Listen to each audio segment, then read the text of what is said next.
the most important thing whenever you're investing with somebody is who you're investing with. Hello and welcome to Pillars of Wealth Creation, where we talk about creating financial success with a special focus on business and real estate. I'm your host, Todd Dexheimer. Now, let's get to it. Hello and welcome back to Pillars of Wealth Creation. I'm your host, Todd Dexheimer. With me, I've got Dr. Jeff Anzalone. Jeff, how are you doing? I'm doing great, Todd. Thanks for having me. Looking forward to it. Yeah, you are the debt-free doctor. So I'm looking forward to talking to you. Dr. Jeff is a full-time practicing periodontist in the great state of Louisiana, author and co-founder of debtfreedoctor.com. His focus is on helping doctors and other high-income, busy professionals create passive income from real estate so they can just stop trading all of their precious time for the money they're after. So we're going to dive into that. Why don't you give us a little bit more, though, deeper background, who you are and really what your focus is today? Sure. I went to 4 years of dental school and then decided on doing a residency. And that was another 3 years. And was really excited about getting to come back to my hometown, Louisiana, to join a group practice. And 2 weeks before I finished, I got a call from them basically stating that the deal was off. And the problem was we had a 2-month-old, $300,000 of student loan debt.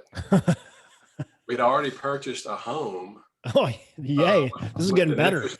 Interest-only loan because the banker knew I was going to be, he knew the group I was going to be joining. So he said, oh yeah, I know you're good for it.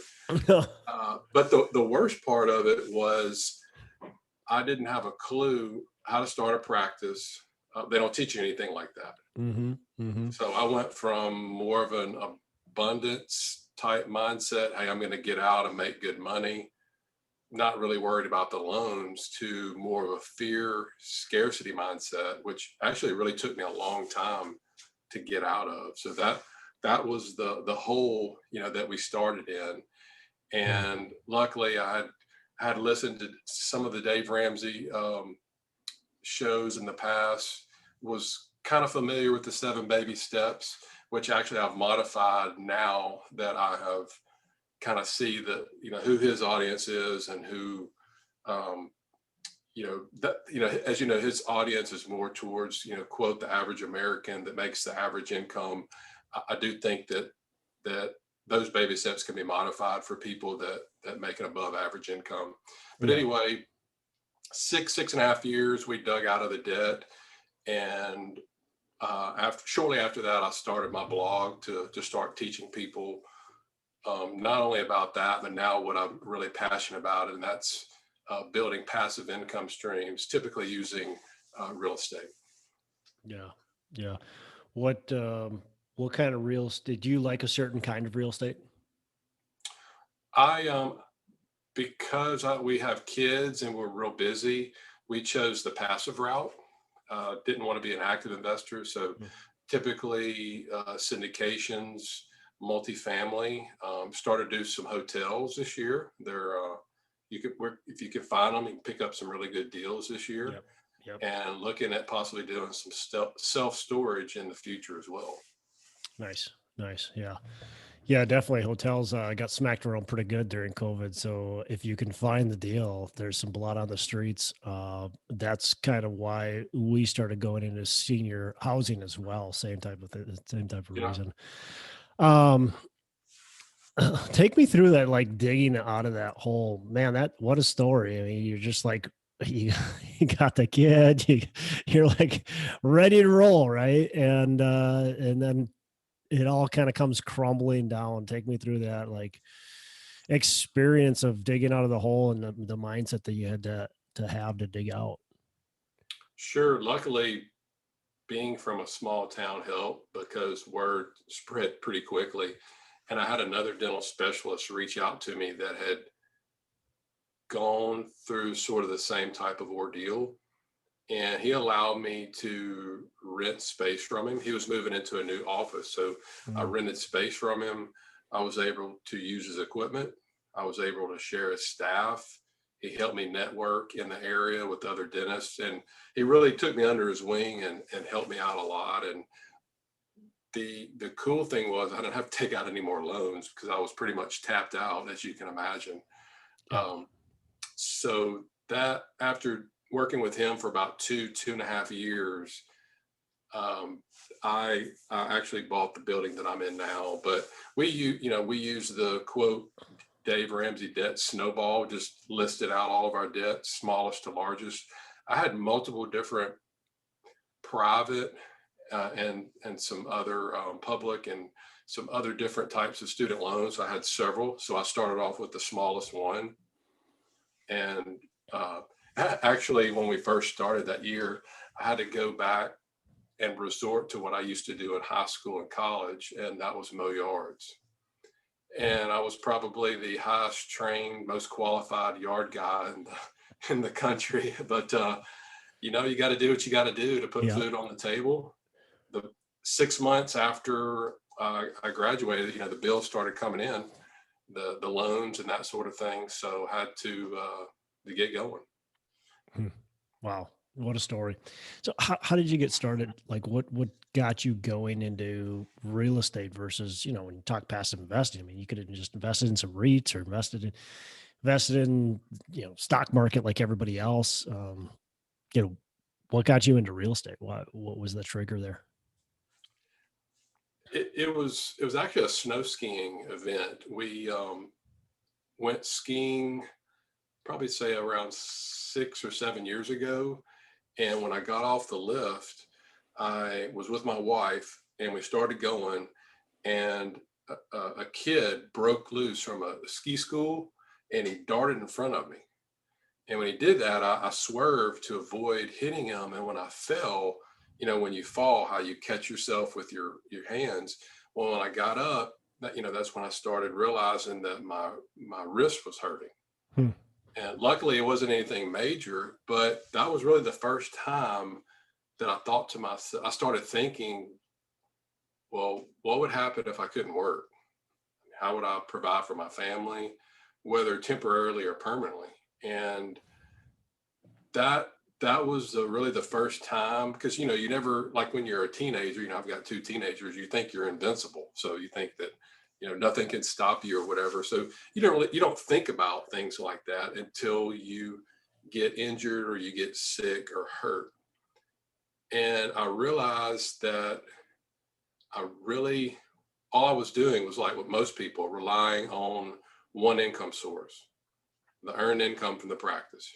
Whereas most people, they have their one income source unless their spouse works, and they have two. But if you're the sole breadwinner of the family, what do you do? I had no clue what to do. I just knew I had a problem.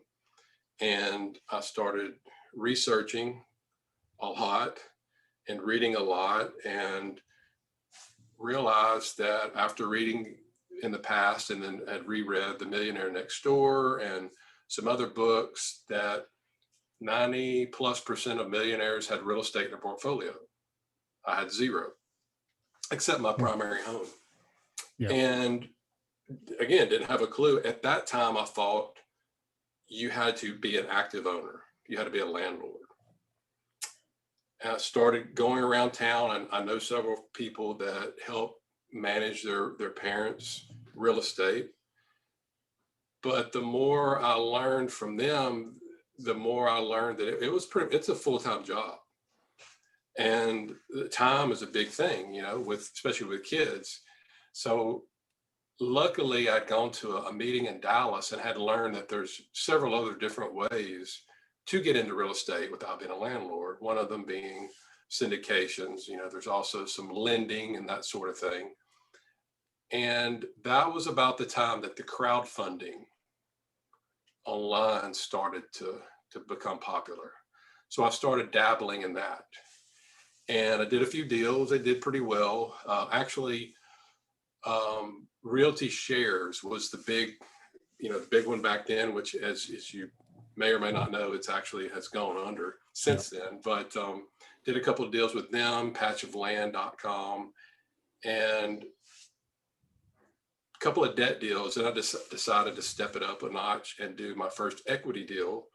Was a syndication in Tulsa, Oklahoma, $50,000 minimum. And 6 months, 8 months, 12 months later, nothing. Then we finally get an email stating that the whole deal is folded up and all the investors lost all of their money. Come on. Yeah. And you invested 50K or more. 50K. Yeah. And I wrote a whole blog article about it. As you can imagine, it's one of my more popular ones. And then you kept on going. What's wrong with you? It took about a year and a half. Okay. Yeah. Before I decided to, but looking back on it now, I had no business investing in any real estate. I didn't know what I was doing. It was basically, I was going to the websites. I was looking at what the pictures look like. I was looking at the numbers. This apartment had higher numbers than this one. I didn't know really what the numbers meant. And that's how I would choose. So it was good that this happened early on, because if not, it would eventually happen. Yeah. I'm happy to say since then, I have not had any other failures because I know what I'm doing. Now, that's not to say that I'm not going to have failures, but I'm more prepared now, much more than I was in the past. How can people find that blog article? Because that's fascinating. How can people find that? Where do they go? I can send you the link to it if you would like. Can they go to the debtfreedoctor.com or? Yeah, debtfreedr.com, and then in the search bar they can put realty shares, and I talk, but I'll send it to you if you want to put it in the show notes. Yeah, do that, because that sounds pretty fascinating. I don't want to move on from that either, because I want to know what was the major lesson you learned, because certainly you learned something from it. What were some takeaways? The takeaway was, and I tell my kids this all the time, you don't know what you don't know. And I didn't realize that the most important thing whenever you're investing with somebody is who you're investing with. Hey, real quick, I want to talk to you about the North Star Real Estate Conference. We've got the North Star Real Estate Conference. It's the third annual. Of course, we're back live this year after taking a 1-year hiatus and being virtual. We're live. We've got live and virtual options for you. So I'd love to see you there. North Star Real Estate Conference. It's all about cash flowing real estate. So we're going to be hitting on multifamily. We're going to be hitting on all things commercial. We'll be talking about syndications, asset management, all of that stuff that you're going to need to know, and the mindset behind it. I've got a great lineup of speakers. So go on to northstarunlimited.live, buy your tickets now. I want to see you there. I want to network with you. I want to shake your hand. I want to get to know you.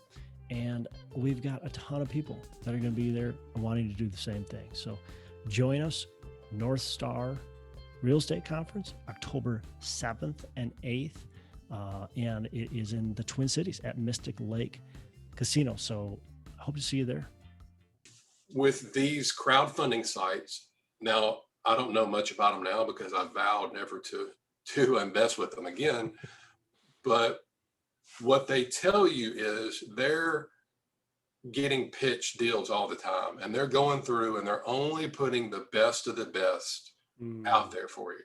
Yeah. So you're thinking they're doing all this, but I know for a fact that most of them aren't, because I know people, syndicators that have been approached by these people going, hey, do you have any deals we can put out there? Is that for all of them? No, but I do know for a fact it happens. Yeah. So the point of it is, there's a reason why Realty Shares isn't around anymore. Yeah. And the thing that I'm learned is, if you're going to do this, you need to get very personal with who you're going to invest with. Yeah. Now I go and I meet these people. If I can, I'll walk property with them, or we'll do a virtual tour. I mean, I'm very involved, especially now that I'm recommending people to other people, because so now I have my reputation on the line. Yeah. And anything that I recommend to people, I personally put my money in as well. I'm not just recommending because they're going to pay me a big referral fee, which unfortunately that happens a lot in this space. But that was the main thing that I learned was that's the most important thing. People focus on returns or the asset class. Yeah. And if you get the good sponsor, they're going to know what they're doing, and they're going to know how to get the good returns. They're going to know where to invest. Yeah. Yeah. And in the asset class, I mean, I know people that make money in every aspect of real estate, and they do really well, and they get good returns over and over and over again. And so it doesn't matter whether you're multifamily or any kind of commercial or even single family. If you know what you're doing, you're going to be able to get good returns. So yeah, that's a great point. Having the right steel sponsor and really getting to know them, I like that a lot. So uh, that's crazy. Well, good for you actually for getting back into it and not just running away scared, because I think a lot of people would just swear it off, say, I'll never do that again. It's like you go to you go to some meeting or some networking event or family reunion, and you've got the uncle or whatever that says, oh, you're in real estate investing? Oh yeah, I tried that once. I had to deal with the toilets and the trash and all that kind of stuff all the time. And you're going to lose all your money. And then believing that person, right? It's Right. And what we found out was the sponsor, we weren't notified that this was a very crime infested area, and more people were moving out than moving in. So what they tried to do is pump a lot of money in to try to get people to move back in, but it didn't work. Yeah, so he just, closed up shop and left. So again, if you'd have known the sponsor and known, kind of what their thinking was, if I'd have known all that, I wouldn't have invested with it. But because I was investing and putting my trust in a quote website, that's why that happened. Yeah. Yeah. Oh, wow. So you're talking all the time with busy professionals, with other doctors, with lawyers, with people that are busy. They're typically higher income earners, but talk about like just the burnout and what what are those, take us through some of those conversations. Why should some of those people be looking into real estate, be looking into passive investing? And you've probably heard this before, they have the golden handcuffs on, because most people, professionals, they start off later in the hole. They go to school longer, so they may get out at 30 instead of 21, 22 years of age, typically 6 figures in debt. But they get out and they make a good income. And then they start enjoying their lifestyle. But now, especially in my profession, with you're having to see more patients or work longer, insurance reimbursements are lower. So you're having to do more, see more, work more, just to keep that lifestyle up. Sometimes it's even less than that. So you're working longer, harder, and your income's either staying the same or it's going down. So that's what's causing the burnout and the stress. But here's the problem. The problem is, number one, we don't know what else can we do. I mean, as a dentist, a periodontist, what else can I do? I mean, mow yards or that's what I was trained in. So what else can I do to keep up the lifestyle that I'm accustomed to, but also to keep paying down the 6 figures in debt that most of us get? So we've got the handcuffs on, and it's just a cycle. And because what I talked about a little bit earlier, we are relying on that only one income source. And if you can start early, I mean, as soon as you start making money, start putting some away and focusing on growing different streams of income. from the get-go. I mean, it's not going to happen as soon as you get out, but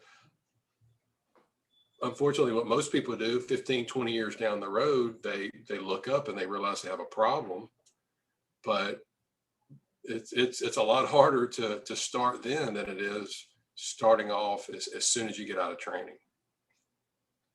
Yeah, as soon as you start getting that income, taking a portion of that and just being disciplined, putting it towards other passive investments. And yeah, I mean, yeah, like you said, you go mow the lawn or go start a second business or actively invest, but you're working already. Yeah. And there's only so much time in the day, if especially if you got a family and enjoy doing stuff on the side. Um, And everything's online. I mean, everything that I've learned is basically free. And I've spent yeah, some money on some books, but other than that, there's no excuse. If you get out, there's tons of free resources. But what's the point of having all that information if you're not going to take action, which unfortunately most people don't. And that's why. why do you think most people don't take action? Because most people procrastinate. You think that's the, is it, it's just a bad habit, or you think is it fear? Is it, what, it's just a bad habit, just procrastination? I mean, think about it. I mean, and I know a lot of people that they get out and they're lazy. Mhm. They think that their education finished when they got the Mhm. diploma or got the degree or whatever, and they're comfortable. They make six figures. And okay, well, if they don't take action, they're still going to make good money, but Yeah. they're still going to be miserable. It's that I had to take action in my situation because I was broke. I had no job. There was no other way. But again, you get in this nice, comfortable situation, and okay, yeah, it's one thing, but other than that, it's not that big of a deal. But it's kind of like people, they're overweight, they're out of shape, they smoke, they drink. What makes them think about stopping any of that? The chest pain, right? The heart attack. So sometimes, unfortunately, bad stuff have to happen to people to poke and prod them to action. Yeah, which is a lot of times then maybe not too late, but much later than necessary, right? Yeah. um, Somebody is like, hey, I don't want to wait until I have a heart attack. I don't want to wait until I got something that really is painful. How do they then get started? Like, how do they start looking at these deals and get started, get going? I started, I think the thing that really changed my mindset, and I'm sure many people have referenced it on your website, was a book written, I believe, in a year after. So the Millionaire Next Door was published in 1996. The next year, one of the most popular books that's the complete opposite of the Millionaire Next Door was published in 1997, and that's Rich Dad Poor Dad, Robert Kiyosaki. Mhm. Once I read that book, and my kids have read it, they've got a Rich Dad Poor Dad for Teens. That really changes your mindset, especially his cash flow quadrant book that basically says, hey, if you're an employee or self-employed, you're on the quote poor side of the quadrant. You're Yeah. just trading time for money. Yeah. And when I read that, at first I was mad, going, wait a minute, I own my own business. I'm self-employed. I tell people what to do, Hmm. Hmm. but yet he's right. If I'm not here, guess what? No money's coming in the account. And that was very prevalent last year when we were shut down for 2 months with the COVID issue. No money was coming. Well, I mean, we have passive income streams coming in, thankfully, but if I didn't, then zero money would have been coming in.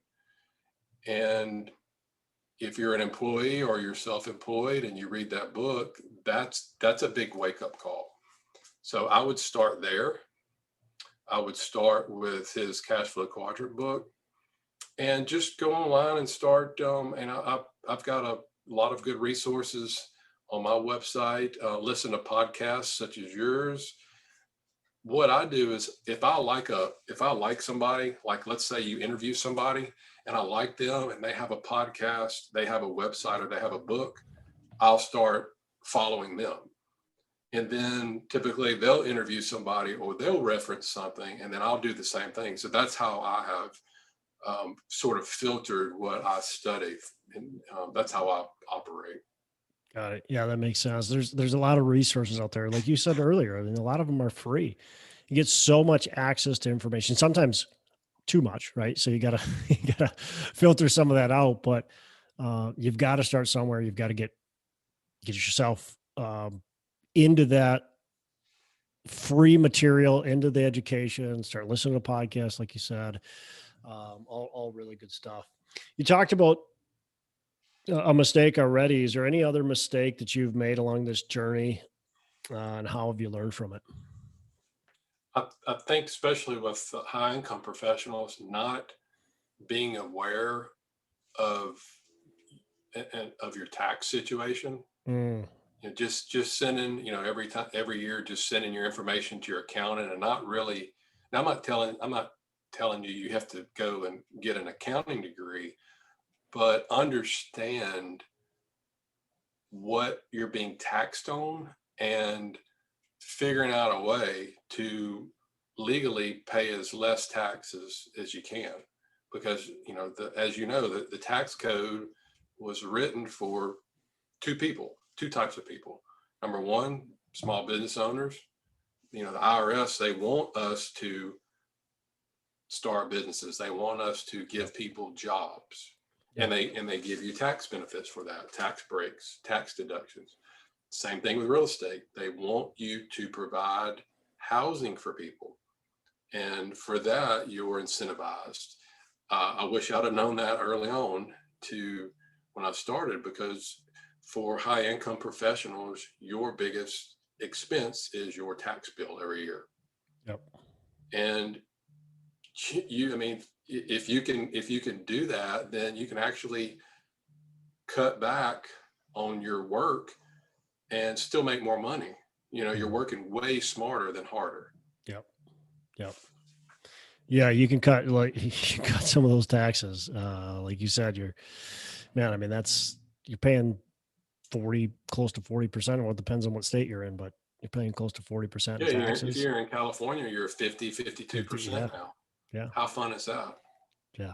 Why do you Doesn't think Tesla doesn't and sound Elon Musk attractive, moved to Texas? right? Right. Um, what's a success habit that you have and right now? What, like something you do every morning or evening, or something you do every day that's a success habit? Every morning I get up. As a Christian, I read the Bible every morning at breakfast. And then every night I read for 45 minutes to an hour before I go to sleep. Read I read two things. Number one, something to make myself better, self improvement, whether it's business or the practice or real estate or something like that. And then I also just like to read fiction, because just something to relax me before bed. Yeah, So reading. reading. Cool. That's awesome. Um, all right. So got a couple last questions before we wrap up. Uh, how do you like to give back? That's a great question. And the the more that I study successful, wealthy people, multi millionaires, it's amazing that, because if you look at the media or listen to the media, the quote, the evil one percenters, they're The sort greedy. of like was it the Simpsons, Mr. Burns or whatever. Hmm. Hmm. He's got the plan, and he's Hmm. he's evil. He's evil. And He's greedy. yeah, but the more that I've studied them, and also the more that I've gotten to know personally, they're very giving. And I think it's very important to. I find more joy giving either my time or money or to people in need. Um, that's just what brings me joy, and just get in the habit of that. If you see a need that you can meet, then why not do it? What's the point of being here if you can't help people out and not ask anything for in return? Yeah. So it's really cool being able to practice. Uh, give you a perfect example. Last month, I had a 90-year-old patient come in, Hmm.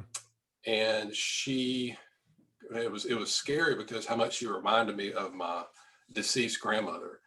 Even the way she looked, her mannerisms, the way she spoke, the way she, leaned forward and patted me on my arm. I mean, it was really scary. I mean, just it's almost like she was reincarnated.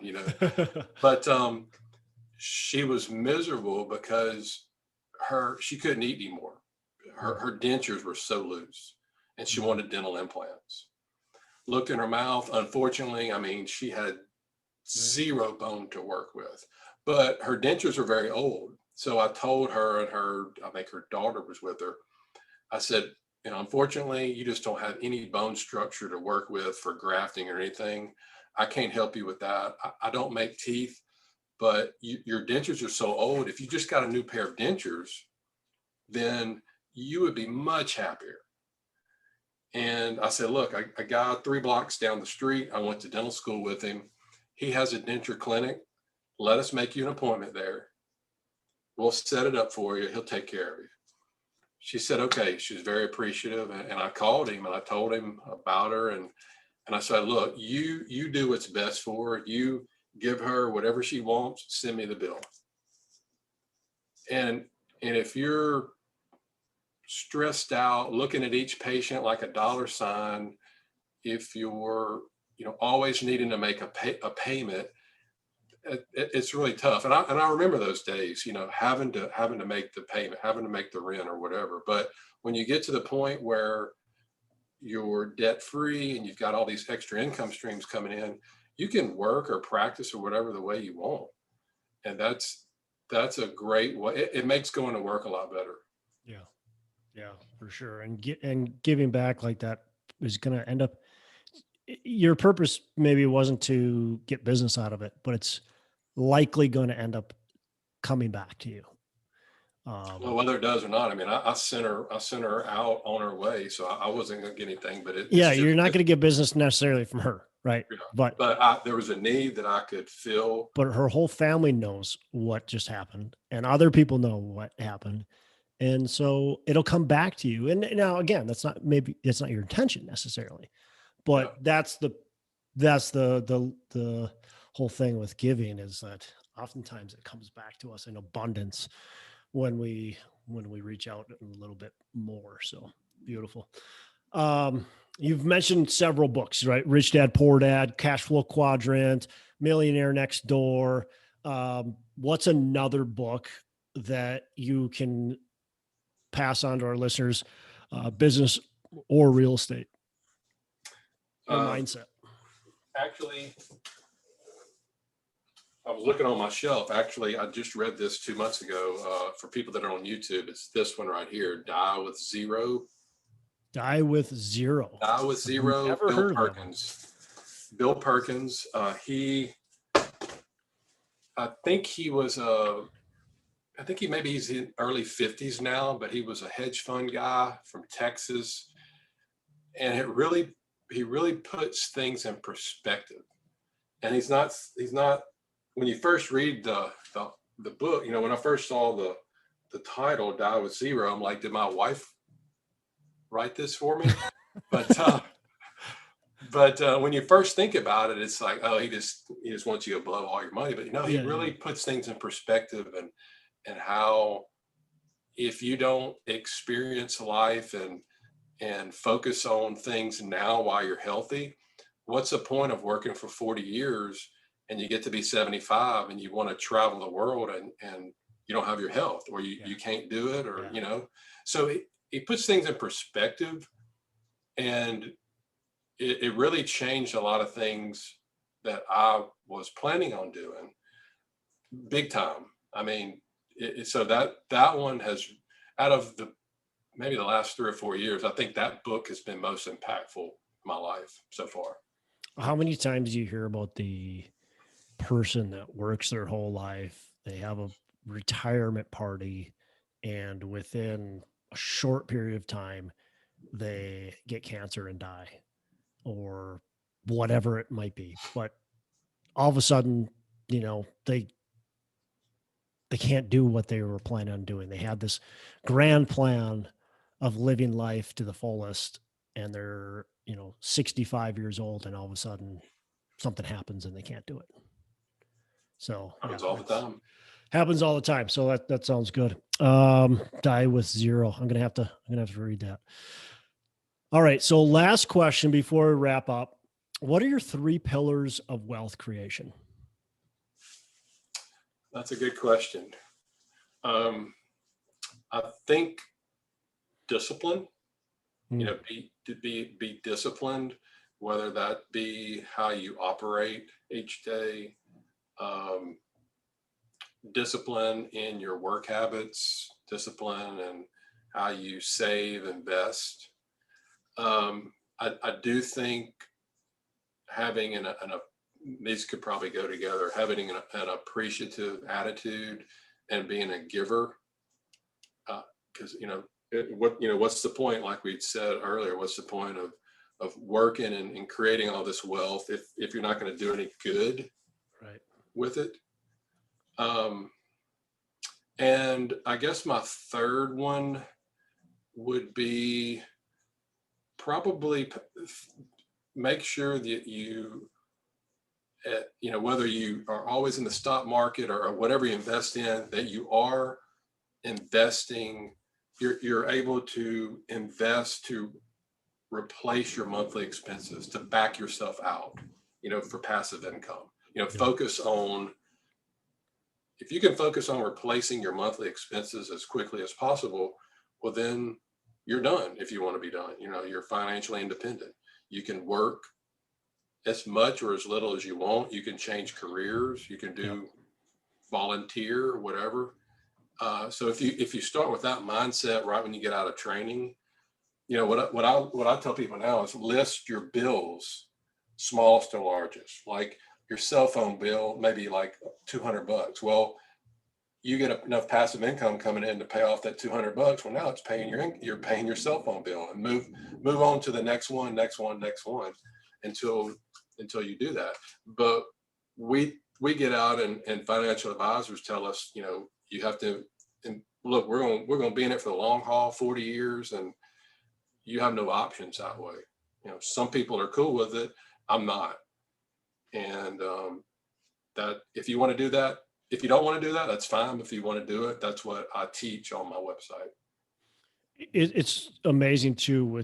It takes discipline. It takes, having income and not spending it all, right? But it's actually pretty amazing how little money it really takes to get to that point, if you're disciplined about it and consistent with it. So, yep, for sure. That's really cool. Well, Jeff, I really appreciate you joining us. A lot of good stuff, a lot of actionable steps, which I really like. How can our listeners get in touch with you? You have a book out, so where can they find that? And then how else can they get in touch with you? 2 ways. They can email me, jeff@debtfreedr.com, or I have a free passive income guide they can download, debtfreedr.com/free guide. Awesome. Well, we'll put those both in the show notes. Again, appreciate you joining us, and a lot of great information. So thanks a lot for joining us, and you have a fantastic rest of the day. Yep. Thanks for having me on the show, and thanks for all you do to educate the listeners out there for wealth creation. Absolutely. Hey, thanks so much for listening. I appreciate you being a loyal listener. Say, I would love to have you go on to our Facebook page and subscribe. Give us a thumbs up. Go on to iTunes or wherever you listen and give us a rating and review. Don't forget to subscribe. But your rating and review just helps us push this out to more and more people and continue to grow our audience and hopefully positively affect a ton of people out there that really need this and want this. So the other thing I've got for you is a free ebook on my website. So go on to venturedproperties.com, and download our free ebook on real estate and on syndication. And I've got some data points in there, some really good stuff for you. So I'd love to have you take a look at that. It's free. I'm not expecting anything from it. And also, look, if you want some help in multifamily, want some help learning, growing, getting your business off the ground, I would love to talk to you about what it would look like to work with me potentially and see if that's a good fit. So you can go to coachwithdex.com and check that out, and we can definitely have a call. Thanks a lot for listening. You make it a fantastic rest of the day. I'll catch you on the next episode.